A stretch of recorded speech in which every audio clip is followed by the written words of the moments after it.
Hello મિત્રો, પાછો આપની સમક્ષ એક સરસ મજાના જોક્સનો વિડીયો લઈને આવ્યો છું. તો મારો વિડીયો જોજો, ગમે તો મારી યુટ્યુબ ચેનલ હરીશ કે સોમેશ્વરને લાઈક કરજો, શેર કરજો અને સબસ્ક્રાઈબ કરજો. ખૂબ ખૂબ ધન્યવાદ. એક વર્ગમાં એક શિક્ષક માસ્તર સાહેબ છે ને, બાળકોને ભણાવતા હતા. 8મા 9માનો વર્ગ હતો, એટલે સમજદાર બાળકો હતા એમ. અને સમાજ વિજ્ઞાનનો સમાજ પતિ પત્નીના જીવન વિશેનો એક પાઠ હતો એમ. એ બાળકોને ભણાવ્યા પછી શિક્ષકે પૂછ્યું એમ કે બોલો, આ આપણું પતિ પત્નીનું જીવન છે એ કાંટાળા રસ્તા પરથી પસાર થાય છે એમ. તો એમાં તમને કોણ સાથ સહકાર આપશે? પતિ પત્ની, મા બાપ, પાડોશી, બોયફ્રેન્ડ, ગર્લફ્રેન્ડ કે મિત્ર કે તમારી પત્ની કે તમારો પતિ? આમાંથી તમને કોણ આ જીવનરૂપી સાગરના જે કેડી છે, જે બધી કાંટાળી છે, એમાં તમને કોણ સાથ આપશે એમ? તો કોઈ વિદ્યાર્થીઓ બોલ્યા નહીં એમ. પણ અમારે એક પપ્પુ વિદ્યાર્થી હતો ને, એને એટલું કીધું કે સાહેબ, કોઈ સાથ આપે કે ના આપે, પણ આ જીવન સફરની કાંટાળી કેડીમાં ચંપલ તો જરૂર સાથ આપશે કે. અને શિક્ષક તો પેલા પપ્પુને 2-4 નાખી કે. મિત્રો, અત્યારે આપણે સોશિયલ મીડિયાનો જમાનો છે એમ. ફેસબુક, યુટ્યુબ, ઇન્સ્ટાગ્રામ એવી બધી ઘણી એપ્લિકેશનોમાં લોકો પોતાનો ટાઈમ અને પોતાનું ટેલેન્ટ પણ મૂકતા હોય છે એમ. એમાં અમારે આ મગનલાલે ફેસબુકમાં એક પોસ્ટ મૂકી એમ, એક વિડીયો મૂક્યો. એમાં પોતાનું એણે ગીત રજૂ કર્યું હતું એમ. અને એ ગીત એમને પોતે મગનલાલે જાતે ગાયું હતું એમ. અને 2-3 દિવસ થયા ને પછી મગનલાલે જોયું તો ફેસબુકમાં એમના ગીતને 4 જ લાઈક મળી હતી એમ. મગનલાલ બહુ નિરાશ થઈ ગયા. અને પછી 3જા દિવસે એમણે એક સરસ પોસ્ટ લખી એમ કે હવે પછી હું ક્યારેય ગીત નહીં ગાઉં, કે તમારી લાયકો મળતી નથી એમ. હવે આજથી સોશિયલ મીડિયામાં ગાવાનું બંધ. હજુ માંડ 10 જ મિનિટ થઈ હતી. 10-15 મિનિટમાં તો અમારે મગનલાલને 4 થી 5 હજાર લાઈક આવી ગઈ. બોલો, હવે આમાં સમજવું શું એમ? મગનલાલ ક્યારના વિચાર કરે છે.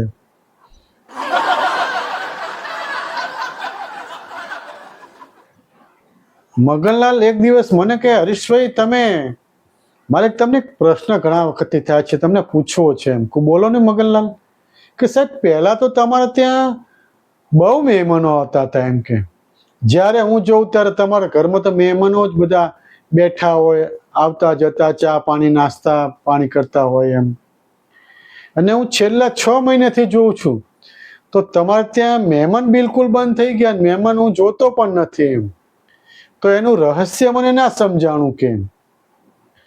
તો પછી મેં કીધું કે જો મગનલાલ, પેલા બહુ પુષ્કળ મહેમાનો આવતા હતા એમ. પછી મને કોઈક મિત્રે સલાહ આપી કે તું કોઈ પણ વીમા કંપનીનો એજન્ટ બની જાય એમ. અને હું કોઈ સારી કંપનીનો એજન્ટ બની ગયો. અને ઘર આગળ એક સરસ મજાનું વીમા કંપનીનું બોર્ડ મારી દીધું એમ કે દરેકે વીમા ખોલાવવા, અને સગાવાલા મહેમાનોને ખાસ પસંદ પડે એવો વીમો અમે ફરજિયાત આપશું એમ. એ દિવસથી મહેમાનો બિલકુલ આવતા ઓછા થઈ ગયા એમ. આવી વાત છે કે મગનલાલ. બોલો.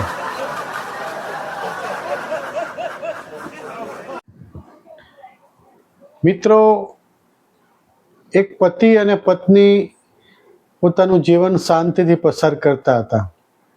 અને સવારના પોરમાં કંઈક સામાન્ય બાબતમાં એમને માથાકૂટ થઈ એમ.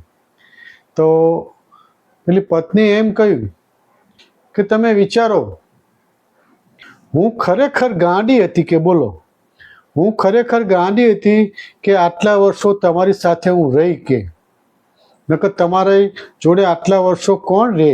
એ ગાંડી જ રહી શકે કે. તો પેલા પતિ છે, દેવ છે, એ હળવે કરીને એટલું કીધું કે તું એવી વાત કર કે તું મારું તો થોડુંક વિચાર કે મેં એક ગાડી સાથે આટલા વર્ષો કેમ કાઢ્યા હશે કે.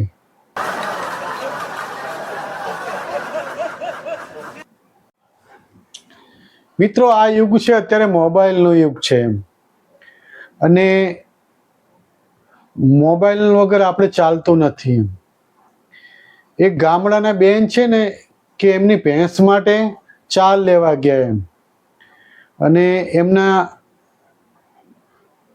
મોબાઈલ ભૂલથી ચારમાં પડી ગયો ઘેર આવ્યા અને એમની ભેંસને એમણે નિરણ એટલે કે ચાર નાખી અને ભેંસ ચારની ભેગું કે નિરણની ભેગું એ પણ મોબાઈલ પણ એના પેટમાં જતો રહ્યો હવે તકલીફ એ થઈ કે રિંગ વાગે અને ભેંસ ભડકે. કોઈકનો ફોન આવે એટલે રિંગ વાગે અને ભેંસ ભડકે અને દોડમ દોડી કરે ખીલો તોડી નાખે એવું કરે તો પછી હવે આનું કરવું શું? બધા વિચારમાં પડી ગયા અને લોકો ચાઇન રિંગ વગાડે અને ભેંસ ભડકે.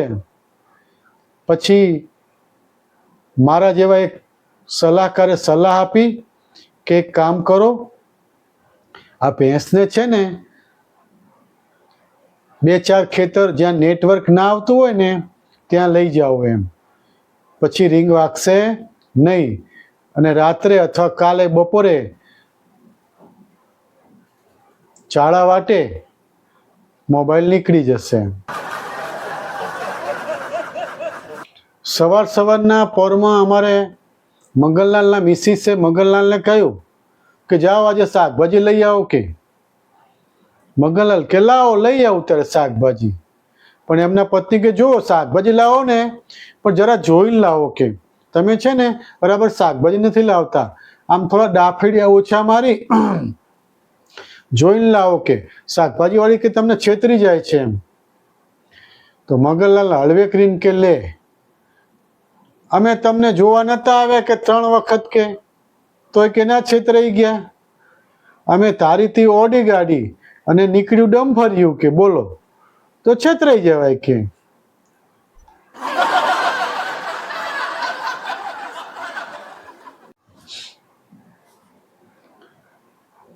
એક બેન એમના પતિની રજા લઈ અને પિયર વાળાને મળવા ગયા અને પતિદેવ પણ ખુશ અને પત્ની પિયરમાં ખુશ એમ કરતા કરતા સમય તો 15 દિવસ થઈ ગયા અને પત્નીએ એમના પતિને ફોન કર્યો કે હેલો, શું કરો છો? હવે કે તમે અહીંયા છે ને હું બોર થઈ ગઈ છું અને આ 15 દિવસ કે હું હાવ અડધી થઈ ગઈ છું કે એટલે તમે મને લેવા આવો કે. તો પતિદેવે હળવે કરીને કીધું કે બસ એક કામ કર, બીજા 15 દિવસ કે રહી જા કે પૂરી થઈ જાય પછી જ લેવા આવીશ કે હું તો પત્ની તો ગુસ્સામાં કે સારું કે હું સવારે જ આવું છું કે હવે.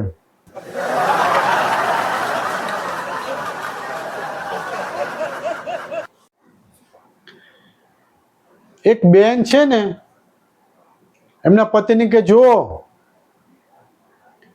આપણી નીચે પેલા જે ભાડવાત રહેવા આવ્યા છે એને તમારે શું સંબંધ છે કે તમારે એને લફડું ચાલતું એવું લાગે છે પેલો પતિ કે યાર તું સમજતી નથી, હું ઓળખતોય નથી કે આપણી નીચે કોણ રહે છે કે કોણ ભાડવાત આવ્યું છે.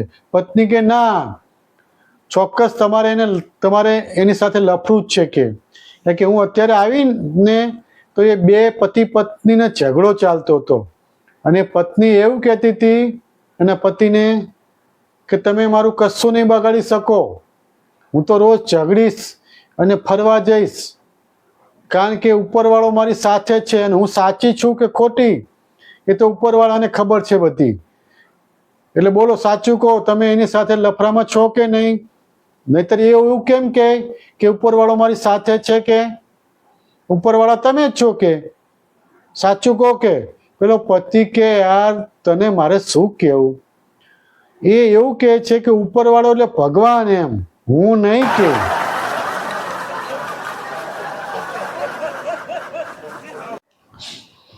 મારી નમ્ર વિનંતી છે કે જે અપરિણિત પુરુષો છે, અપરિણિત છોકરાઓ છે, કુંવારા છોકરાઓ છે, એ તમારું જ્યાં ત્યાં ગોઠવાઈ જાય એવા પ્રયત્નો કરો. બહુ રાહ ના જોશો. એમ રાહ જોવામાં પછી ગાડી ચૂકાઈ જાય તો પછી આખી જિંદગી અફસોસ થાય છે. અને દરેક પતિના નસીબમાં, દરેક જેઠાલાલના નસીબમાં દયા ભાભી જ લખેલી હોય છે. અને તમે જો બબીતા માટે રાહ જોતા હોય તો પછી સમય જતો રહેશે અને તમારી દશા પોપટલાલ જેવી થશે. આખી જિંદગી છોકરી જ ગોતતા રહેશો.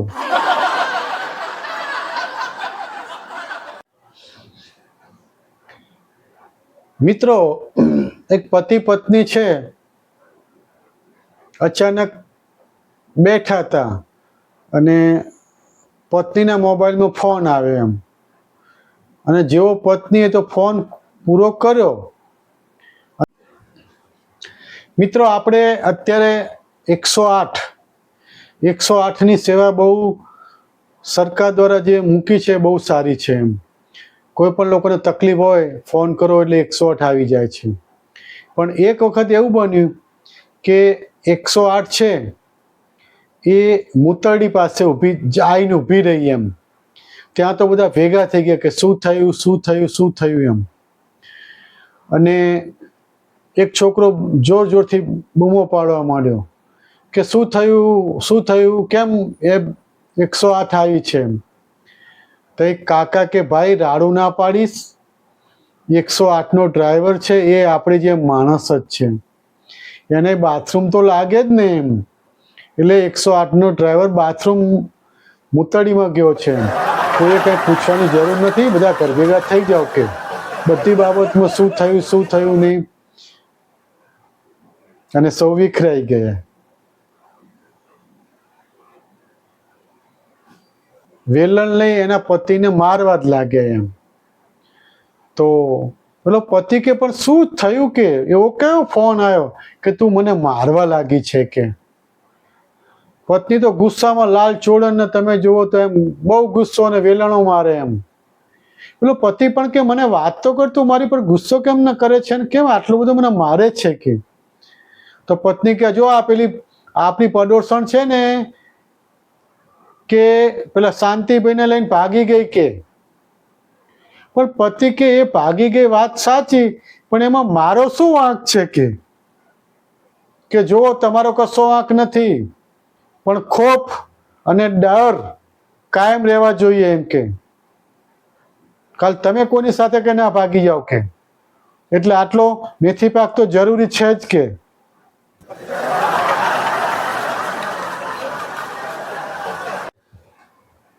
સાલું મને એક વાત ના સમજાણી. હું સવારનો વિચારમાં કરું છું. હું સવારમાં વહેલો ચાલવા નીકળ્યો ને તો એક છોકરી એક મોબાઈલ પર વાત કરતી હતી એના બોયફ્રેન્ડ જોડે. એમ અને થોડી માથાકૂટ પણ કરતી હતી. એમ છોકરી કે જો સાંભળ, તારે જ રિચાર્જ કરી દેવું પડશે, સમજ્યા. તો પેલો છોકરો સામેથી કંઈક કહેતો હશે પણ એ આપણને તો સંભળાય નહીં. છોકરી કે જો તું જ મારો સગ્ગો બોયફ્રેન્ડ છે, અને જે તું કહે છે, જેનું નામ આપે છે ને, એ તો મારો સાવકો બોયફ્રેન્ડ છે. એટલે તું જ સગ્ગો બોયફ્રેન્ડ છે, તારે જ મને રિચાર્જ કરી દેવું પડશે અને કપડાં તારે જ લઈ દેવા પડશે, કારણ કે તું મારો સગ્ગો બોયફ્રેન્ડ છે. હવે મિત્રો, આ સાંભળીને હું તો મારું મગજ ઘૂમરે ચડી ગયું. એમ કે બોયફ્રેન્ડમાં પણ સગ્ગો બોયફ્રેન્ડ અને સાવકો બોયફ્રેન્ડ. એમ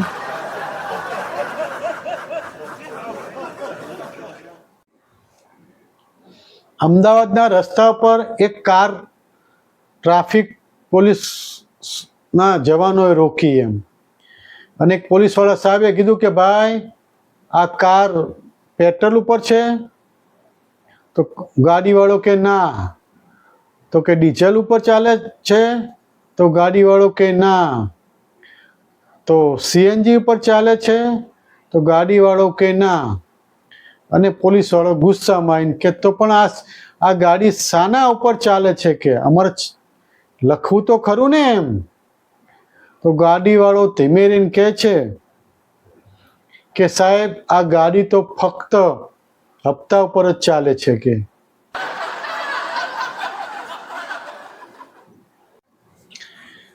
મિત્રો, એક શાળાએ જેના ભૂતપૂર્વ એ સ્કૂલના ભૂતપૂર્વ વિદ્યાર્થીઓ હતા ને, એને એક દિવસ બધાને આમંત્રણ આપીને બોલાવે એમ, અને સરસ મજાનો જમવાનો પણ પ્રોગ્રામ રાખ્યો. 100 થી 150 વિદ્યાર્થીઓ જૂના આવ્યા એમ, અને એક સમારંભમાં દરેક જણે પોતપોતાના અનુભવ ટાંકે એમ કે હું આ સ્કૂલમાં ભણ્યો, બહુ મજા આવી, સાહેબોએ બહુ અમને માર્યા, એમ બધાએ દરેકે પોતપોતાના અનુભવો વર્ણવ્યા. એમાંથી ઘણા વિદ્યાર્થીઓ ડૉક્ટર, એન્જિનિયર અને મોટા મોટા સાહેબો પણ હતા એમ. એમાં પછી છેલ્લે શાળાના પ્રિન્સિપાલ હતા, એમણે બધાનો આભાર દર્શક પ્રવચન કર્યું અને કહ્યું એમ કે તમે બધાએ તો આ શાળાની જૂની યાદો તાજી કરી છે અને સારી સારી વાતો જ કરી છે એમ, પણ તમારા દિલમાં કોઈ આ શાળાનો કડવો અનુભવ હોય તો પણ તમે શેર કરી શકો છો એમ. ત્યાં એવામાં અમારે આ મગનલાલ ઊભા થયા અને જઈને કે સાહેબ આ શાળા મને બહુ ગમતી અને હજુ ગમે છે, અને મારું બાળપણ અહીં વીત્યું છે, પણ આ શાળાનો મને એક કડવો અનુભવ છે ને, એની હું આખી જિંદગી ભોગવી રહ્યો છું. તો પ્રિન્સિપાલ કે એવું શું છે? કે સર, હું અને મારી પત્ની આ શાળામાં જ મળ્યા હતા અને પ્રેમ થયો અને લગ્ન થયા, અને આખો હોલ તાળીઓથી ગડગડાટથી ગુંજી ઉઠ્યો.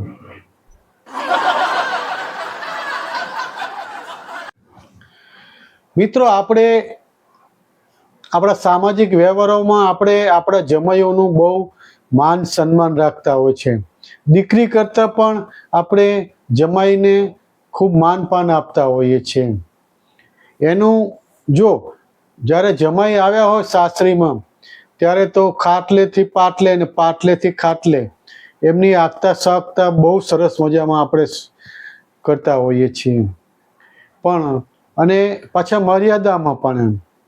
હું તમને એક ઉદાહરણ આપું એમ કે મર્યાદા તો કેટલી બધી એમ કે આપણે જમાઈને સીધું છે ને આખલો ના કહી શકીએ.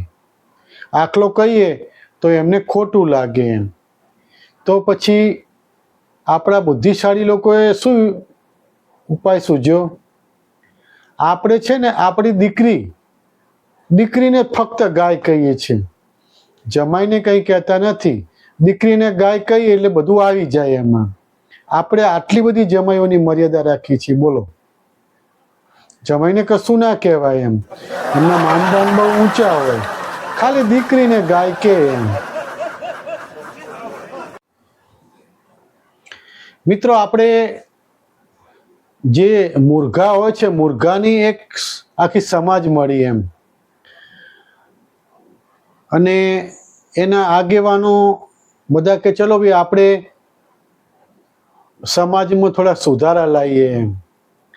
એમાં થોડી મુર્ગીઓ પણ હતી એમ, અને મુર્ઘાના બચ્ચા પણ હતા એમ, કે બીજું હવે આપણે છે ને બધાએ હળીમળીને રહેવાનું, સંપ રાખવાનું. ત્યાં એક નાનું મુર્ગીનું બચ્ચું બોલ્યું કે મારી એક વાત સાંભળો, કે મારો પ્રશ્ન છે એમ. તો પેલા આગેવાન કે બોલો ભાઈ, તો આ મુર્ગીના બચ્ચાને શું પ્રશ્ન છે? તો કે આ માણસ જન્મે ને તરત જ એકાદ મહિનામાં એનું નામ પાડી દેવામાં આવે છે. તો આપણા મુર્ગા કે મુર્ગી જન્મે તો એનું નામ કેમ નથી પાડવામાં આવતું? કેમ? તો કોઈ જવાબ ના આપી શક્યું એમ. પણ જે બચ્ચાએ જે પ્રશ્ન કર્યો હતો ને, એની માએ સરસ બહુ જવાબ આપ્યો કે બેટા, આપણા મુર્ગા અને મુર્ગીની સમાજમાં જન્મ્યા પછી નામ પાડવામાં નથી આવતું એમ, પણ આપણું મુર્ગા મુર્ગીનું મૃત્યુ થાય પછી જ એનું નામ પાડવામાં આવે છે. જેમ કે chicken tikka, chicken chilli, chicken tandoor, chicken malai, chicken kadai અને ચિકન પિઝ્ઝા, એમ આપણા મુર્ગા મુર્ગીમાં મૃત્યુ પછી નામ પાડવામાં આવે છે. કે